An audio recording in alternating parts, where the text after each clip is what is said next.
Mais um capítulo do Gabinete do Ódio, né? Mas não é uma novidade, na verdade, só está chancelando o que a gente já conhecia, né? Boa noite, Gabi. Boa noite, meu querido Chico. Essa audiência maravilhosa. Pois é, gente, não é uma grande novidade. A gente já sabe que existia o Gabinete do Ódio. O comandante do Gabinete do Ódio, o UOL já tinha dito isso dias atrás, mas a gente também já sabia há anos, era o Carluxo. E sim, tinham pelo menos 3 assessores que foram contratados já no início do governo Jair Bolsonaro, e essa notícia também é antiga, que estavam ali, agora confirmado também em delação pelo Mauro Cid, exatamente para fazer esse papel de criar, de fazer os textos ou os memes mentirosos que depois seriam espalhados por Jair Bolsonaro e por outros influenciadores e empresários.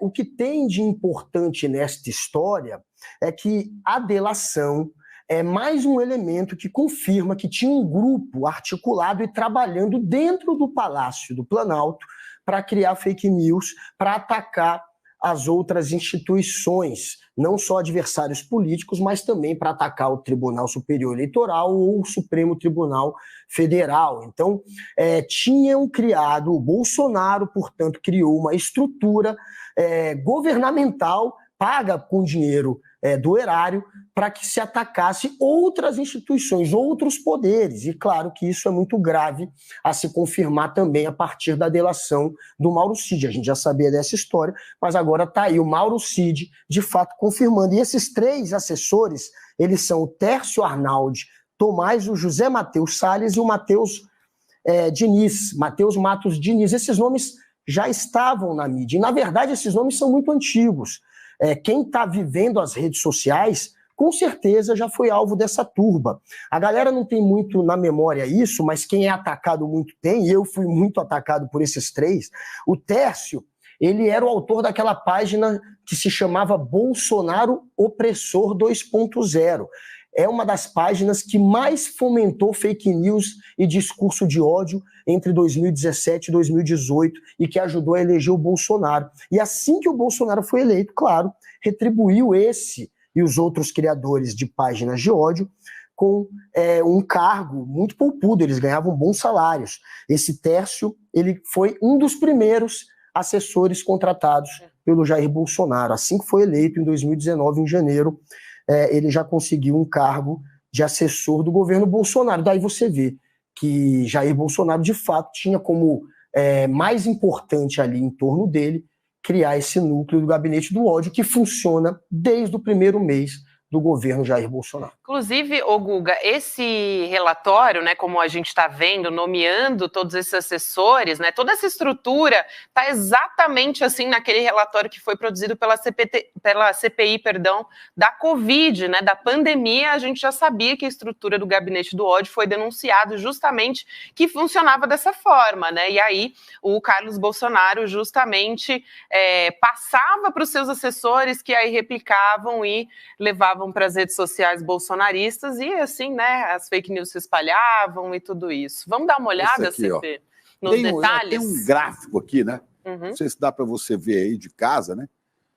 Assessores produziam conteúdos, Bolsonaro difundia o conteúdo, assessores chefiados, naturalmente, pelo Carluxo, né? Pelo Carlos Bolsonaro. Difundia o conteúdo, isso aí ia para os influenciadores que espalhavam mais ainda. Né? E o conteúdo, segundo a Polícia Federal, atacava as instituições, né? Especialmente a Suprema Corte e o TSE, o Tribunal Superior Eleitoral. Agora, eu fico com uma certa ansiedade para entender o seguinte: o Mauro Cid já falou essa, que está vazando de vez em quando, né? Vaza um pouquinho. Ele já deve ter contado, Guga, o diabo, né? Ele deve ter contado já um monte de coisa. Fora outras pessoas que já foram ouvidas, né? Hacker, todo esse povo aí. Eu estou ansioso para saber quando é que o Supremo vai dizer assim, né? A investigação agora está pronta e botar tudo isso na mesa, expor isso ao país e meter essa galera de bandidos na cadeia, né?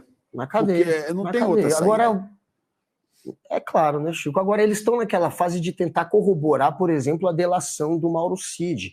eles estão naquela fase de levantar provas. Claro que o Mauro Cid apresentou celular, conversa, etc., mas eles também têm outros meios de chegar a outros fatos que indiquem que o Mauro Cid falou a verdade. Um deles é a CPMI, então eles estão agora com relatórios que a Elisiane Gama, presidente da CPI, repassou para eles, a relatora, e agora estão em cima desse material da CPMI para tentar juntar com a delação do Mauro Cid. Eles acham que até o final do ano vão terminar essa fase. A delação em si foi aquela de agosto, do final de agosto, 28 de agosto. Isso que a gente está discutindo agora foi delatado pelo Mauro Cid no final de agosto, e só vazou agora. Com certeza não vazou quase nada do que ele apresentou para a Polícia Federal, porque a gente está tendo isso a conta-gotas. O que ele falou em agosto, a gente está tendo acesso em parte só agora. Falta muita coisa, com certeza. E o que é importante de hoje é que eles já tinham, a Polícia Federal, já nessa investigação, eles já tinham como provar quem estava disseminando as fake news, qual era o grupo de influenciadores junto com Jair Bolsonaro que faziam isso, a repercussão que isso tinha.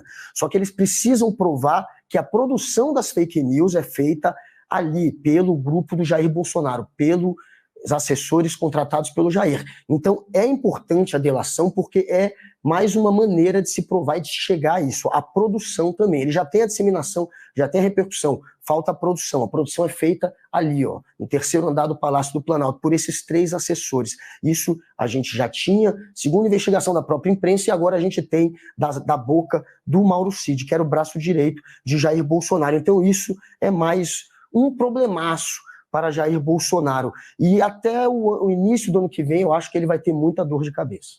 É importante que isso seja feito, que as investigações avancem, né? Porque não pode ser também uma decisão no modo Sérgio Moro de julgar, que você pega a delação e pressiona, faz aqui, acolá, e com base na delação só, você já tem prova suficiente, né? E depois dá com os burros na água, vira juiz suspeito. Exato. Né? Então tem que achar mesmo, achar as provas e tal. Mas parece que já tem elementos suficientes, né? Não pode demorar muito, não, senão o inelegível e a sua galera vai fugir mesmo para Buenos Aires, para a casa do Milei, e tem que caçar o passaporte dessa galera. Fala, peraí, bem que na Argentina não precisa nem de você ter passaporte. E chega lá. Pois é, quando tentaram tirar o passaporte do Bolsonaro, foi o próprio, acho que foi o próprio Alexandre, né, que acabou, enfim, negando retirarem, pelo menos em um primeiro momento pensaram em retirar junto com o do Mauro Cid e outros o passaporte e não retiraram.